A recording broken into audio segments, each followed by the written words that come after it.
'Ramayana' movie trailer release అయిపోయింది. And trailer మీద నా ఒపీనియన్ చెప్పాలంటే పర్సనల్‌గా ప్రతి ఒక్క షాటు, ప్రతి ఒక్క విజువల్, ప్రతి ఒక్క ఫ్రేమ్ చాలా క్రేజీగా అనిపించింది. అండ్ నిజంగా చెప్పాలంటే ఆ గ్రాండ్‌జోర్, ఆ బడ్జెట్ అంతా ఏదైతే పెట్టారో సెట్స్‌లో అదంతా క్లియర్‌గా కనిపిస్తుంది. ప్రతి ఒక్క విజువల్ కూడా క్రిస్టల్ క్లియర్, అసలు క్రేజీ డీటెయిల్స్‌తో ఉన్నాయి. And first things first, production values ఈ మూవీకి వేరే లెవెల్‌లో ఉన్నాయి భయ్యా. అండ్ ప్రతి ఒక్క కాస్ట్యూమ్ డిజైన్, ప్రతి ఒక్క షాట్ చాలా చాలా కేర్ తీసుకొని చేశారు. అండ్ అదంతా కూడా ట్రైలర్‌లోనే కనబడుతుంది. అండ్ ట్రైలర్ మొత్తంలో కూడా 4 మినిట్స్ ట్రైలర్ అయితే రిలీజ్ చేశారు. అండ్ స్టోరీ లైన్‌ని క్లియర్ కట్‌గా అయితే చూపెట్టారు. ఫస్ట్ పార్ట్ మొత్తం ఏమి ఉండబోతుందని చెప్పేసి. అండ్ మోస్ట్‌లీ రావణాసుని పార్ట్ ఏదైతే ఉంటుందో అది మొత్తం కూడా సెకండ్ పార్ట్‌లోనే ఉంటుందంట. సో ఫస్ట్ పార్ట్‌లో ఏంటంటే రావణాసుని క్యారెక్టర్ ఇంట్రొడక్షన్ అండ్ అలాగే తను 3 లోకాలకి ఎలా రాజయ్యాడని చెప్పి చూపెట్టడం అండ్ అలాగే తన పవర్‌లోకి ఎలాగొచ్చాడు అండ్ ఎవరెవరిని డిఫీట్ చేశాడని చెప్పేసి అయితే ఓన్లీ ఈ పోర్షన్స్ మాత్రమే మూవీలో ఉండబోతున్నాయి. అండ్ రాముని కథ ఆయన పుట్టినప్పటి నుంచి అరణ్యవాసానికి వెళ్ళేటంత వరకు ఏదైతే స్టోరీ జరుగుతుందో అదంతా కూడా ఈ మూవీలో చూపెట్టబోతున్నారు.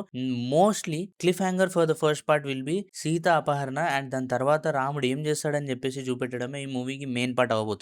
అండ్ సెకండ్ పార్ట్ లో వార్ అండ్ మిగతా సీక్వెన్సెస్ అన్ని కంప్లీట్ చేయబోతున్నారు. సో ఇంత గ్రాండ్ లెవెల్ లో తీస్తున్నారు అండ్ మెయిన్ గా వార్ సీక్వెన్సెస్ మీద వర్క్ చేయాలి కాబట్టి ఈ ఎక్స్ట్రా 1 ఇయర్ టైం అయితే తీసుకున్నారు సెకండ్ పార్ట్ కోసం. బట్ నిజంగా విజువల్స్ కానివ్వండి, ప్రతి ఒక్క షాట్, ప్రతి ఒక్క డీటెయిల్ చాలా చాలా క్రేజీగా అనిపించినాయి. నాకైతే మూవీ మీద ఎక్స్పెక్టేషన్స్ ఒక్కసారిగా మారిపోయినాయి. అండ్ టీజర్ ఏదైతే ఒక బార్ సెట్ చేసిందో ట్రైలర్ అది పూర్తిగా మార్చేసిందనే చెప్పాలి. అండ్ నిజంగా ఒక చాలా హై లెవెల్ కి 2026 లో మోస్ట్ యాంటిసిపేటెడ్ మూవీలో టాప్ ప్లేస్ కి తీసుకెళ్లిపోయింది ఒక్క ట్రైలర్ తో. అండ్ రిలీజ్ చేసిన టైం కానివ్వండి, ఓవరాల్ ప్లాన్ కానివ్వండి అండ్ ఆ బడ్జెట్ కానివ్వండి, విజువల్స్ కానివ్వండి, అన్ని మూవీకి చాలా చాలా ప్లస్ అవ్వబోతున్నాయి. అండ్ ట్రైలర్ లో ఒక షాట్ లో పరశురామ స్వామి అయితే కనిపిస్తాడు. అండ్ ఒక షాట్ లో కూడా పరశురామన్ క్యారెక్టర్ ప్లే చేసింది ఎవరు అబ్జర్వ్ చేశారా? సో మీ ఒపీనియన్ ఏంటి రామాయణ ట్రైలర్ మీద? కామెంట్ సెక్షన్ లో తప్పకుండా చెప్పండి.